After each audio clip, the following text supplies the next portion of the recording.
Welcome to Simply Sarah. I'm Sarah Stockham, your host, and I am so glad that you are here investing in yourself and in your future. We're so thankful for the Stegner family for their incredible support, along with Lamano Art and their latest creation, theartofforgiving.com, and also for Katie Ingersoll and today's guest, Colleen Kerry. We are thrilled to have you in studio with us. I've been looking so forward to this conversation, friend. Welcome. Thank you. So excited to be here. I am excited to share this conversation with such a wide audience because I believe that what you help people do is help them unpack things in such a way that they are, that it allows the light to shine through them even brighter, even more intently and more intensely. And so, how did you get to where you are today, friend? Yeah, so I grew up in Arizona. I became an elementary teacher and moved to Virginia after just feeling this like soul call after visiting. And so in 2012, I went to Virginia. I taught for a few years, and I wasn't quite finding my click with it. I had prepared for it, and it just wasn't everything that I was hoping in real life for it to feel like and for it to be like. And so there was a pivotal moment where I was wrapping up a day substituting for a kindergarten teacher who was really great at what she did. And I was feeling so low and so lost. And as I was leaving and turning the lights off, I saw on her filing cabinet this magnet that said, "Do more of what makes you happy." And I had seen it before. It had rainbow letters, but in that moment, something shifted, and it was actually of first envy of like, gosh, who does she think she is to be able to do that? Mm-hmm. And as I sat with it and noticed that, I was like, why do I think I can't? And am I doing more of what really lights me up, not just what I think I should be doing? Right. And so from that place, I pivoted out of elementary education and started to just have fun doing restaurant work, studying spirituality. I grew up Catholic, so I had never allowed myself to really meditate or learn about the chakras or anything like that.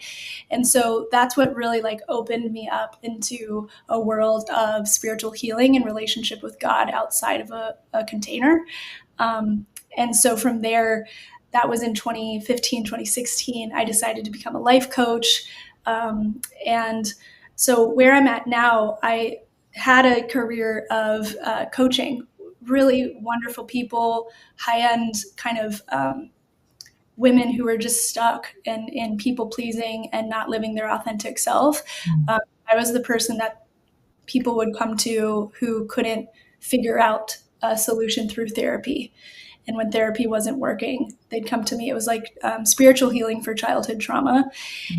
And life got me on my own deep rock bottom kind of movement growth chapter in needing to get a separation from a 10-year marriage and having a young child. And so at that point, I realized like my container wasn't as stable or clear as it had before been. And so that's like the raw underbelly version of where I'm at. And the exterior is that luckily this angel kind of just popped up into my world of reaching out after I had said, I would love to help an entrepreneur with the skills I have after having my own business in life coaching and spiritual healing. And Leon Kolaski reached out. And so that was in November 2023. And since then, we've been working together ever since. And it's been such a fun partnership or business to help because we both recognize that together as a team, we can help more people. And so, yeah, my role is really to help the people and get into the world, answer questions, support people, and his job is to do the healing. And so we kind of yin-yang back and forth like that. Yeah. And it works so effortlessly. It seems like, to me, you guys are one of the best collaborations I've ever seen work together because you bring such different things to the table. And yet you guys are definitely in touch and working together for each person's healing, for each person's way to be able to move forward. And just so grateful that the connection was made for me to meet Leon and then to meet you as a result of that. And to the audience, if you haven't watched the conversation with Leon Kolaski, I encourage you to go back and listen to it, because it will share another side of the work that he and Colleen are doing together. So, Colleen, you shared a whole bunch there about your own life, that it wasn't necessarily a straight trajectory, that you came into education, and even inside of that, you were fully prepared to make that be your life, and then realized as you were turning off the lights to that room that you could feel it turning off inside of you, those lights as well, and for what you were going to do next. How did you manage that transition from this is what I have been wanting, and other people expecting that of you, and you saying there's something more and I need to figure that out? How did you manage that? Yeah, well, it was a few months process, but in terms of what actually helped transition, it was coming back to reality.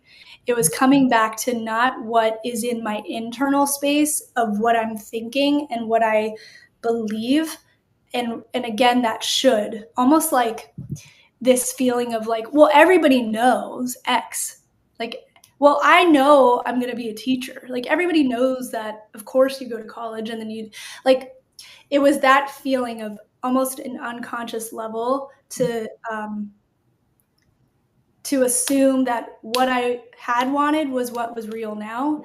And so the way that I transitioned from there was asking myself, like, what's freaking real? Like, what's actually real? And what was real was I happy? I wasn't happy. And like, was I doing the best job I could? I actually wasn't. And facts, objective reality, I was not showing up prepared. I was dragging my feet. I was getting sick a lot. Like, that was true. That's what was true. And so if I just, you know, so growing up Catholic, like that's still a big part of me, and spirituality is like huge. But just recently I learned that the true meaning of the word sin is to miss the mark. Right. And so maybe, sinning isn't to do the thing that we think we shouldn't do, but what if sinning is missing the mark of what's real? Yeah. And so that was to continue every day to come back to that was like this anchor to really solidify a new decision. And then also to have people support me and like actually reach out for support. I remember going to the assistant head of school who I looked up to. She had her PhD. She was so brilliant, and just told her almost guiltily, I was thinking of not teaching. And she was like, yeah, I don't think you should. And I was like, but I think I should because I haven't done a full year with my own classroom. I just kept getting into sub positions. Right. And she's like, well, it's honestly not that different. What would you want to do? I was like, I wanted to go and to get a master's in counseling. She's like, you'd be so great at that. Like, why are you waiting? So I think it's to me at least, it was a couple months, but to really take just a truth inventory of like, what is real? Am I happy?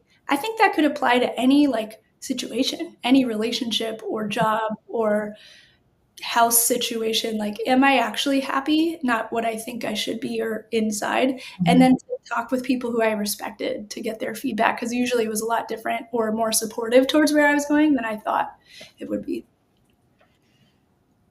That's so powerful, that space of doing the work internally, asking questions, finding safe people to ask the questions out loud with, and listening to what they have to say, perhaps being surprised at some of their answers, and yet letting that be something that just keeps moving the conversation forward, and being willing to see that the line isn't necessarily a straight line from this is what I thought I wanted to do or be to when I'm there, I'm not being the person that I want to be. So, how can I create a container that I'm being responsible? I'm bringing in finances to support myself, and then also being able to uh, gift myself the space to be able to grow.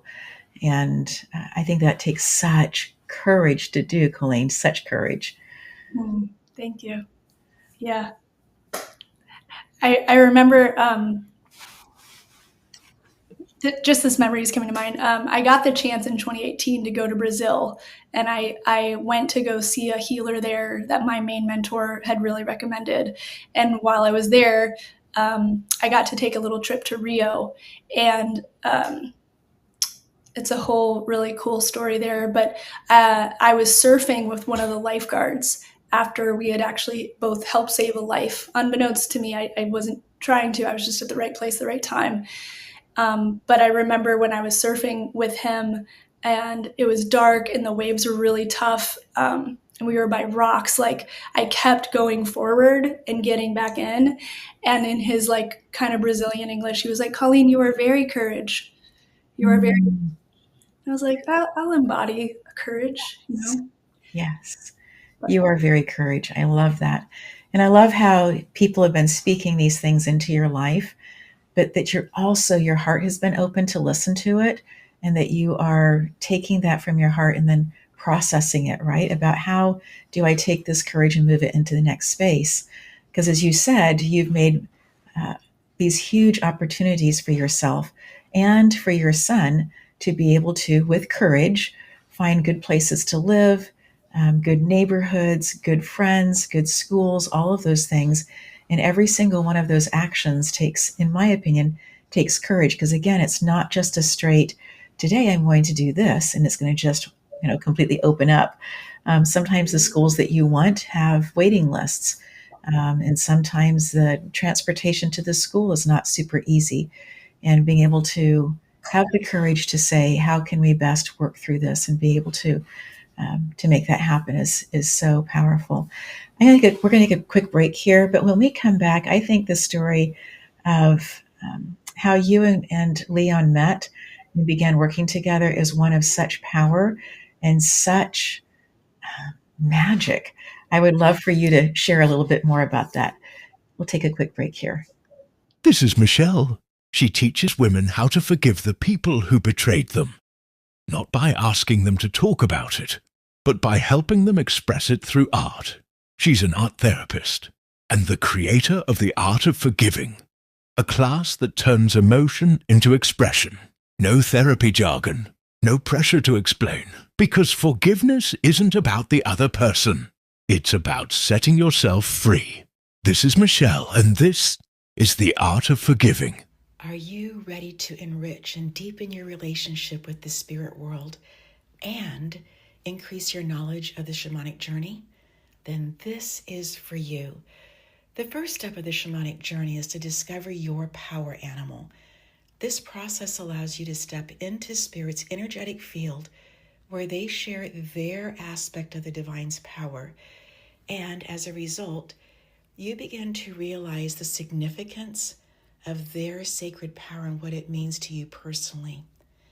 Katie Ingersoll is a highly sought shamanic and Reiki teacher, a practitioner, a spiritual counselor, and educator.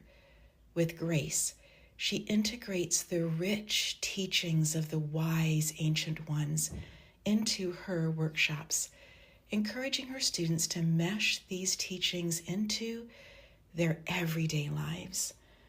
For details of how you can discover your power animal, reach out to Katie at katieingersoll@gmail.com. You can also find her as a qualified teacher and practitioner on Sandra Ingerman's shamanicteachers.com. Katie Ingersoll's classes and workshops are fresh, unique, fun, and informative. Ready to deepen your shamanic understanding? Reach out today.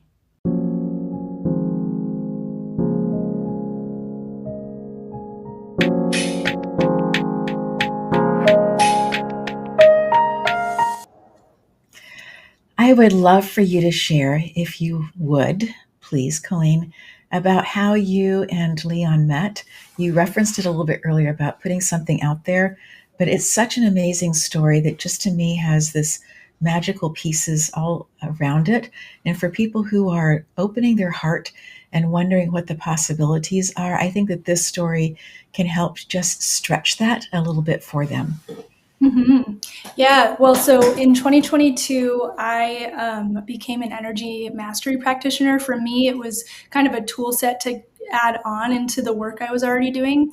And if someone isn't familiar with Energy Mastery, it's basically a really high level kind of tool set of cleaning out the poopy, the crap, the pollution energy that we take on literally every day. So I like this work a lot because it's like a tangible, more physical, scientific before the science available way to clean out energy. And so we're not adding or pushing or have a lot of visual psychic pieces to it. It's just cleaning up what's not you.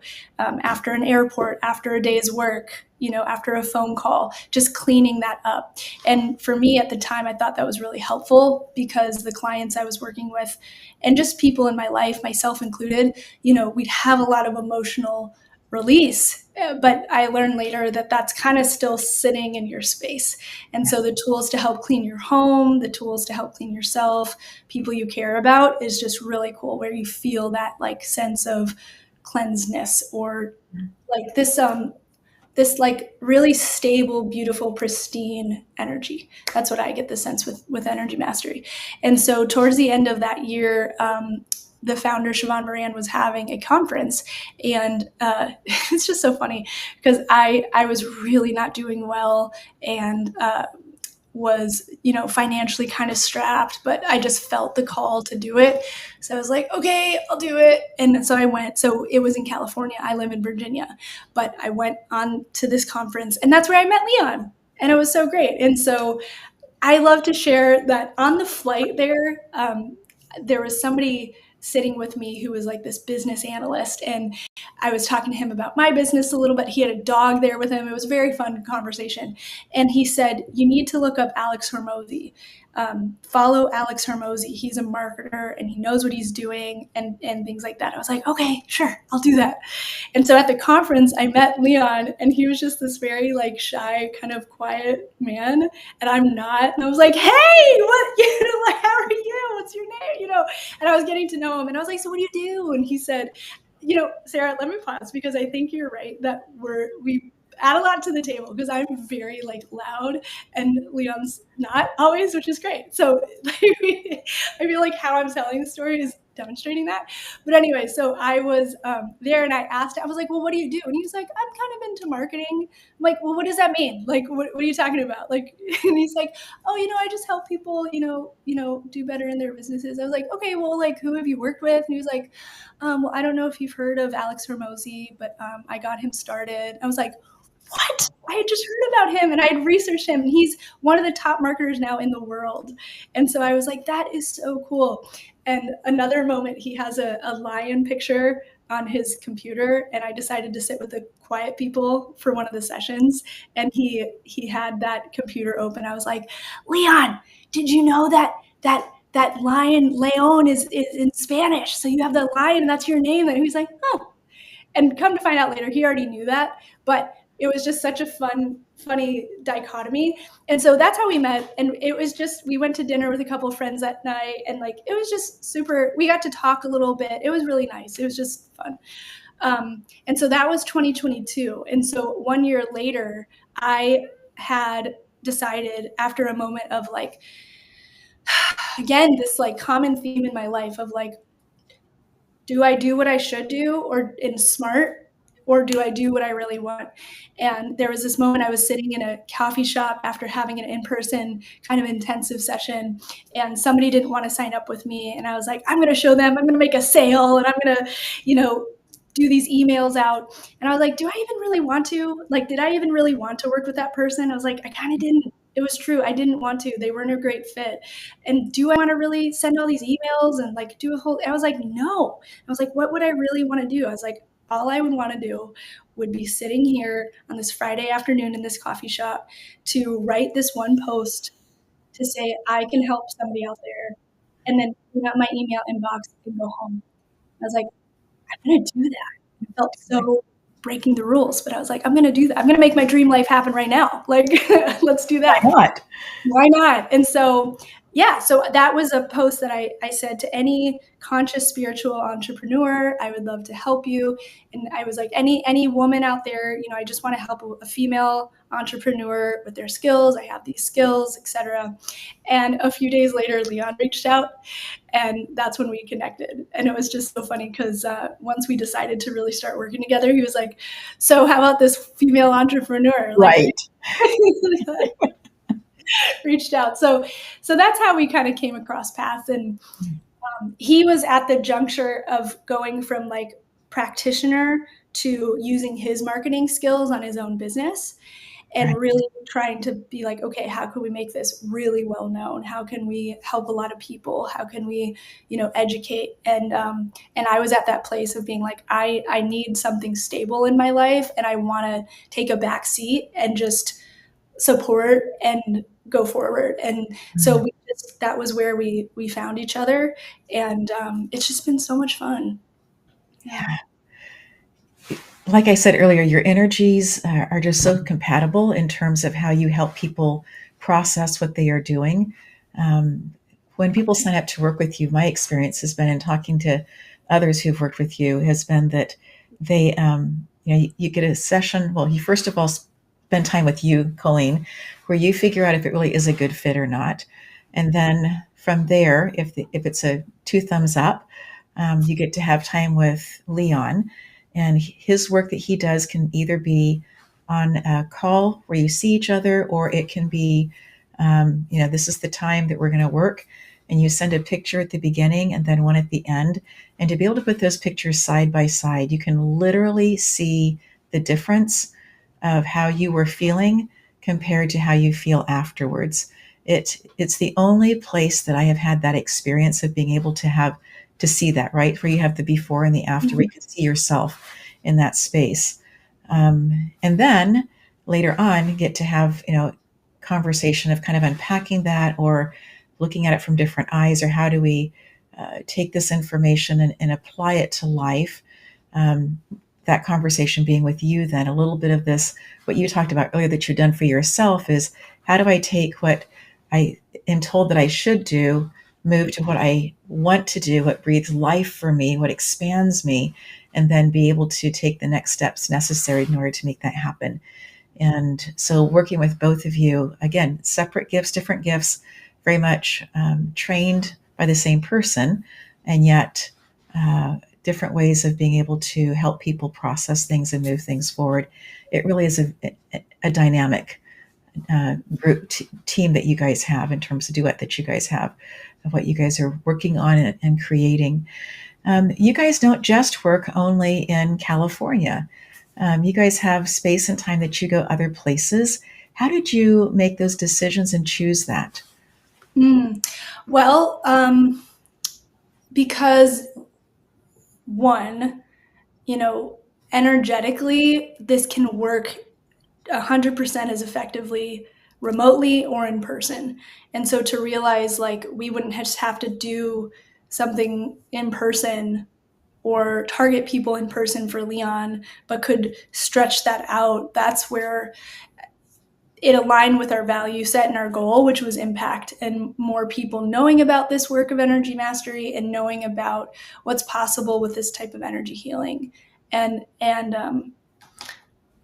so Leon's practiced so much, and he's the type of person to really go for it when he decides something. And so he's really, really good at this work. I think it was really coming back to impact, to really help as many people as possible, not just in California, but everywhere.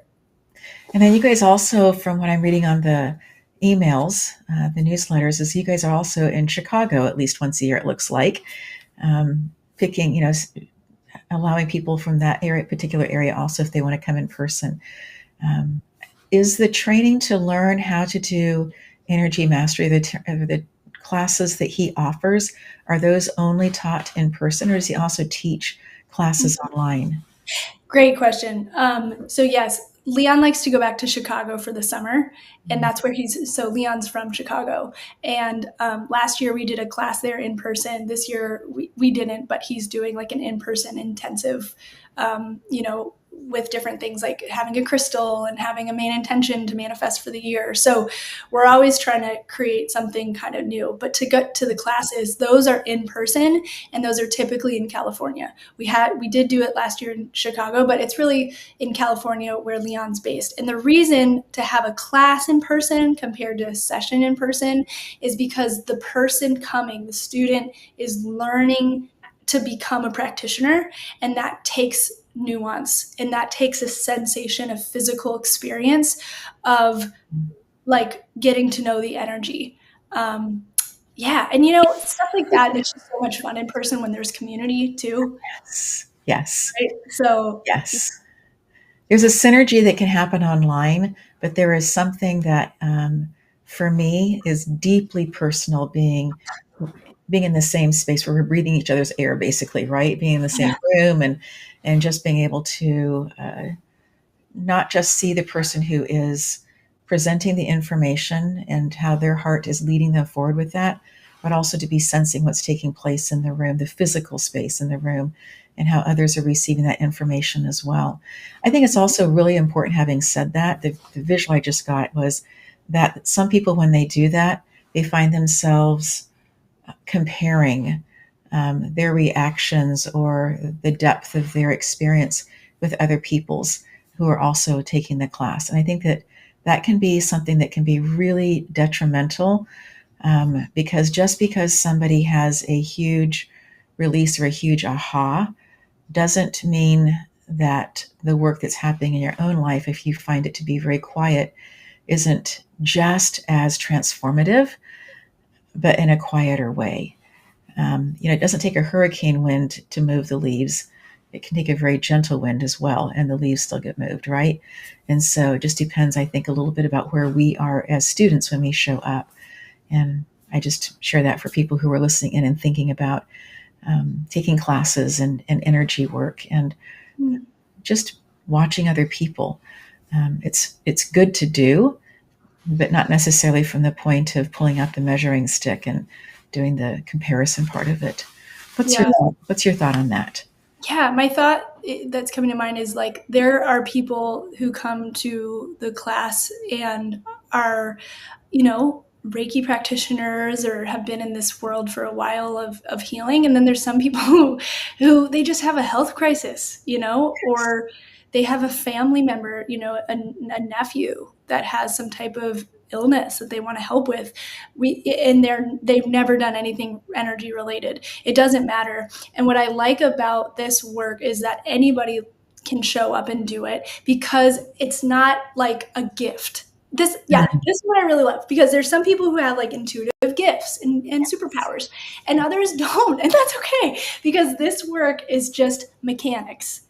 That's it. It's just learning how to sense energy, which we all can. Like it's just innate in who we are as humans, and just knowing how to clean the energy off and knowing certain protocols of doing it so that it has a result of cleaning up anxiety or has a result of helping with the heart and cardiovascular or, whatever the case. So there's always like, I've noticed too, a synergy that happens with like people.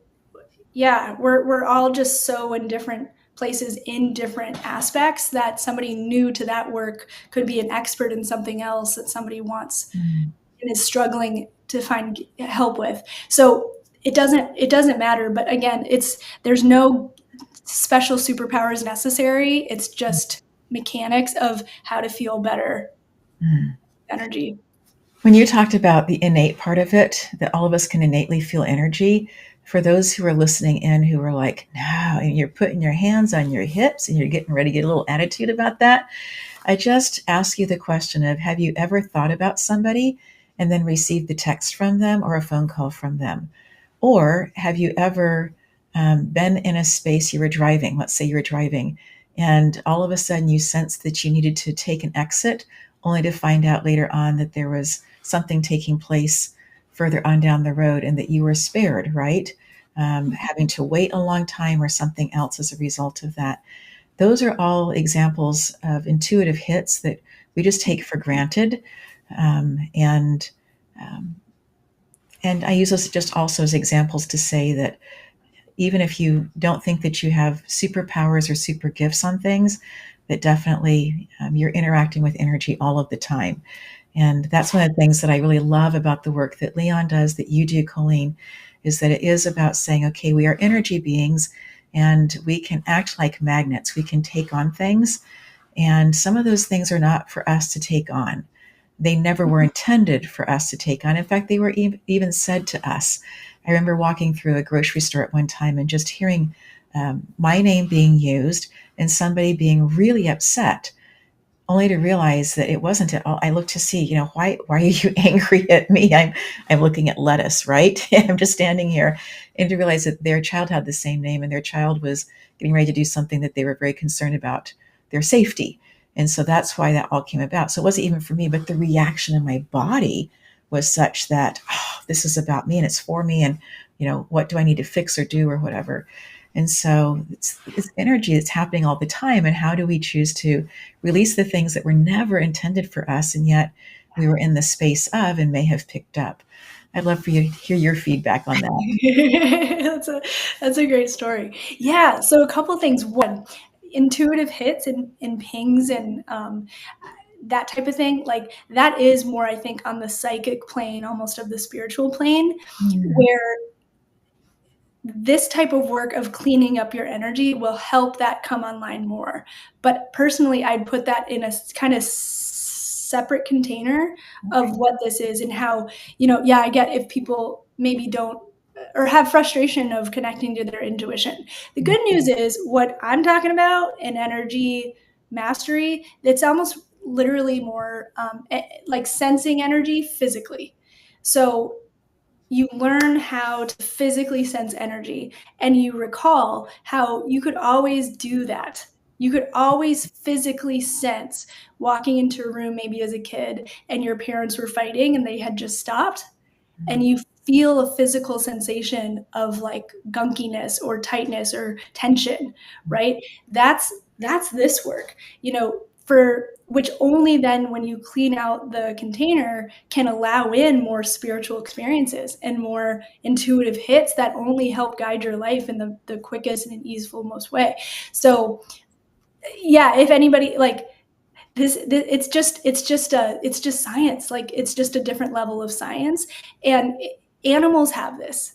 It's animals have this, humans have this, and I'm trained in trauma and somatics, and so that's about the mind body soul connection, but learning how to help somebody release blocks through the lens of the nervous system and through the lens of our body, and seeing us as really animals and like giving ourselves a break a little bit, because our body is what's responding. And once that responds, we don't have the conscious thought. So thinking about your story of being at the grocery store, right, there's a split second reaction that you or someone couldn't even control until becoming aware of that. And that is a sense. That's a sense. So those are my thoughts, that like when we can clean up, it comes back down to physical, again, like groundedness and like what is really here now and real.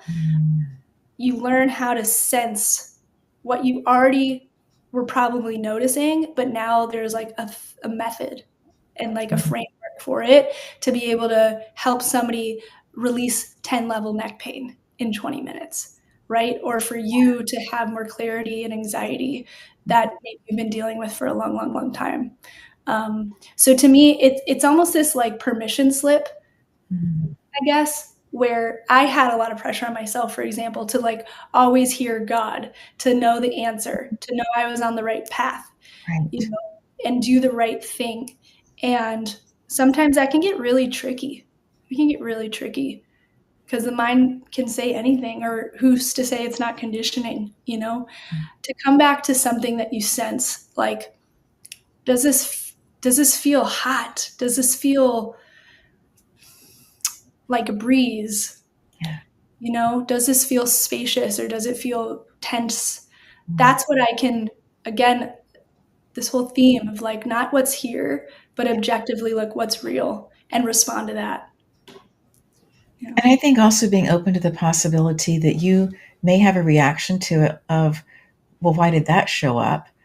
And to be okay with that reaction, but to sit a little bit with, even though I'm having this reaction that may be a condition, a conditioning, to be able to move from that space into a larger space of, okay, this is what's real, and what do I choose to do with it? How do I choose to interact with this information that I have been given?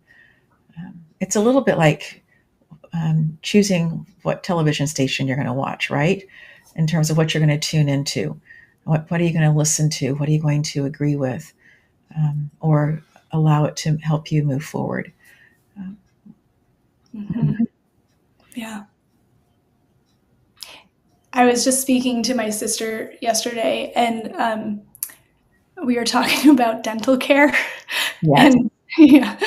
And she was reflecting, and it just resonated so much where, maybe you have, like we were reflecting on, like, I had a little bit of pain there. And it was like these shooting pains. And it was like, that'll go away. That's not, saying anything, and that's not necessary right now. And her response after having to get a root canal on a tooth all of a sudden was like, that was real. Like, that was real. And that was the time that life was showing me something, even if it wasn't to 10 level pain or 10 level. I think there's something of like a growth in worthiness or deservingness feeling that you can just respond to what is when you feel like you want to. Let's go a little deeper with that. Let's talk about the worthiness piece. How does that fit into hearing and responding? Because if you don't feel you deserve to respond, or that it's not safe to respond, then we won't. And really deeply, if there's a sense of, I guess, trigger warning, but like, if I don't feel I deserve to have my needs met, then I'm not going to act. And for me, if we really want to go deep, some of this work has shown me that I had this belief that said, if I take care of my needs, then I will hurt the people that I love, because that means I'm not taking care of them. But I guess if there's layers of, I think, rising our worthiness, which only will help everyone. Because the truth is, if I get my needs met, then others can as well, because then I'm capable of even helping for a longer time. And who's to say that just because I exist, I don't deserve to just get my needs met? Like anybody. Right. So in terms of following intuition or hearing a call and following it, I get this sense that there's like this invisible box. And if you hear something outside of the box and you think you can't leave that by just calling the dentist, even if you don't have to, or getting the groceries on delivery because you know that would actually make things a lot easier, and that you can spend the extra $5, and have this day be a little bit more like how you'd love it to be, or how you'd envision it to be if once you get everything you need taken care of. That to me is where we actually really grow. And yeah, if I can break through that little box to just respond when it seems appropriate, that's when I think we have real breakthroughs, and we start to just up level through our actions, our own worth, to then be able to really manifest what we want. The brand and woman, Lacey Phillips, she has a brand name, To Be Magnetic. I really enjoy her stuff so much, and I think my name brings out a discount code, just like Colleen. I've been doing it since 2019, and it's what I do for the internal kind of work. And then I do Energy Mastery for like the cleanup. And then I like do healthy eating and exercise. That's like my trifecta. And what she says in terms of attraction, the law of attraction is our worthiness. When we feel worthy of what we want, then we attract it in. But we don't when we have blocks in programming that say, like, I don't deserve it, or I'm going to hurt the people I love. If I do what I want, everyone I care about will leave me. Like, those are the things that literally the universe can't connect us with the thing that's most important to us. But I think when we take little actions to experiment with what would happen if I just called the dentist and actually made the appointment, even if I don't have an emergency, or the Instacart, whatever it is, it's like that shows the universe, oh, I do deserve the bigger thing that I want. Mm-hmm.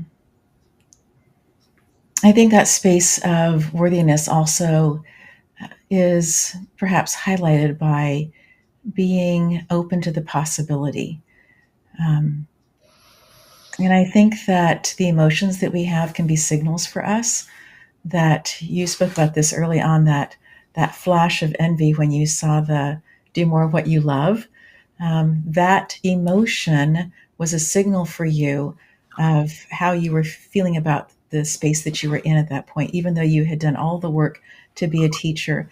And I think that when we are willing to see our emotions, feel our emotions, maybe even have words for our emotions, label them, that we can see them as being signals that are helping us, and to have that internal conversation at that point.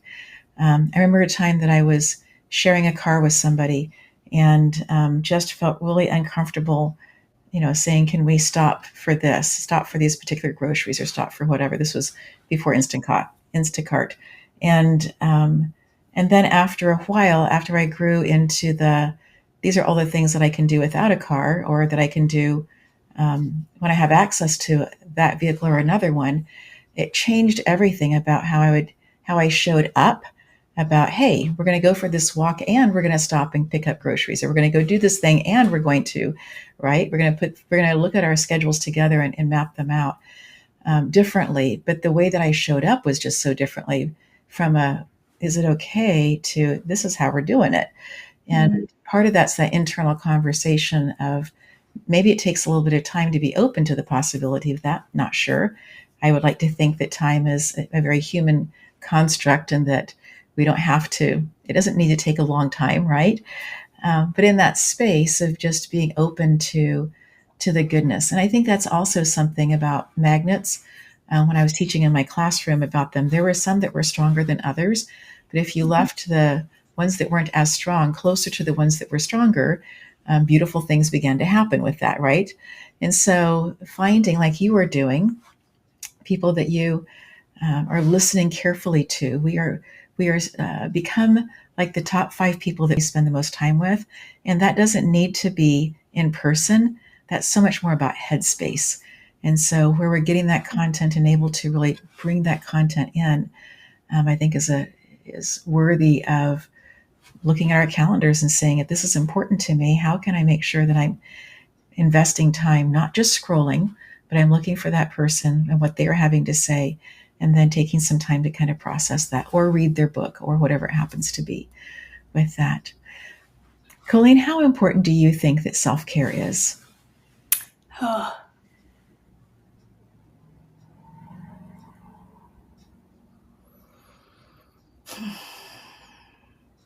I think that's where we find alignment.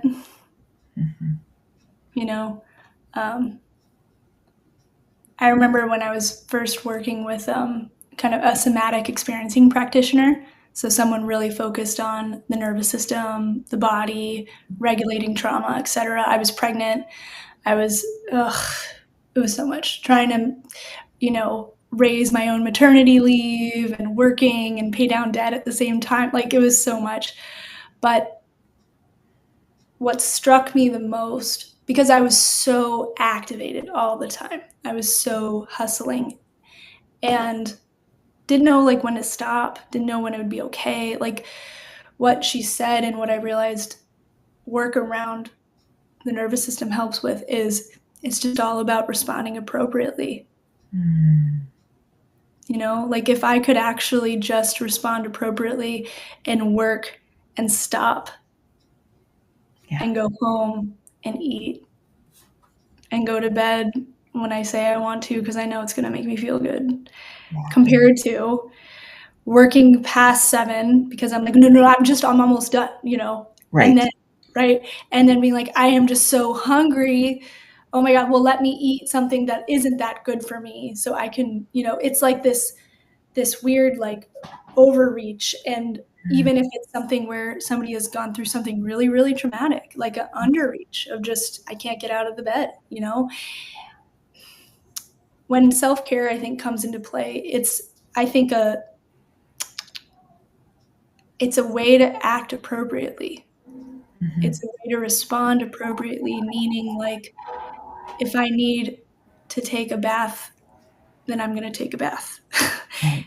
When I need to eat, I'm going to eat, and I'm not going to make it mean anything. Yeah.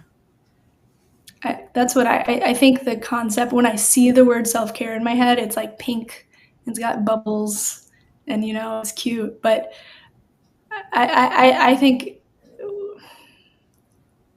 it comes back to, like, acting appropriately, and you are not only the master of your ship, like, you are the ship, you're the center of your own universe, and there's lots of stars around us that we want to help maybe hold. But I want to say, if we can't act appropriately on our end, then it's not going to look good for others, because that's just a ripple effect. I want to say too that when people would say to me, I want to give, like, validation for why that feels hard, because I think about when people have said to me, you gotta take care of yourself, or you gotta you always put the mask on yourself first before helping other people, right? Sarah, I give that a thought, and I'm like, you know what? We've only had airplanes for like 100 years. Right. And we've been around for a lot longer. We've been around for hundreds of thousands of years. And 100 is like a blip in the radar. And before even that example, it was like we didn't have an example. We didn't have that in our paradigm collectively, to put a mask on yourself before helping other people. Collectively, for hundreds of years, millennia, thousands of years, it was the age of Pisces. And so it was about sacrifice to show love. It was literally about, I'm going to take care of others, and then I'll take care of myself. Yeah. We're in the age of Aquarius now, where the whole shift, us here on the planet right now, we're pioneers to be able to go out and say, through me blasting forward in my uniqueness, I will help others rise out. Like, through being the comet, I will inspire others to be their own comet. That means that I would have to let myself shine, or I'd have to let myself feel okay to be able to do that work. And so I think it can be really, really hard, because it's in our body, it's in our nervous system, it's in our paradigm for hundreds of thousands of years to always sacrifice first. And I think too, when people would say, like, well, you can't help others if you can't help yourself first. That's kind of BS, because I've done it hundreds of times. Yeah. I might be on the floor at the end, but, like, I did it. So to get to the place of dream life, and to get to where we want to go and where we want to arrive to, I don't think we can arrive to that while simultaneously putting ourselves last. So I think, instead of judgment, or like this pseudo truth of you cannot help somebody when you put yourself last, we all have, but we won't be able to sustain that if we want to go to where we want. And so how do we go to where we want? I think it's just coming back to, like, to me, in my favorite quote, do what you can with where you're at, with what you have, by Mike Dooley. It's just, what do I really want now? And if I were to imagine my dream life and how it would feel and what it would be like, what can I take as actions? How would I show up? Like, I probably wouldn't be tolerating as much. I wouldn't be showing up late to things. So can I take a little tiny step? I would be making myself tea. I can do that. I can do that right now. Right. And coming back to, like, energy mastery stuff, the way I think that ties in is, again, it's more mechanics, and it can just help vacuum car wash you to get off the energy that you took on from mom, you took on from your coworker, you took on from your kid that's blowing up at you, like, and just vacuum that out. And when you then have a clean slate, you're like, I'm hungry. I'm going to go eat. Yeah. Or, oh my God, this person called me finally, and like they are returning the deposit that has been wrapped up. Okay. Like, Yeah. Are there things that you would like to reiterate, Colleen, for the audience just to hold on to from this conversation?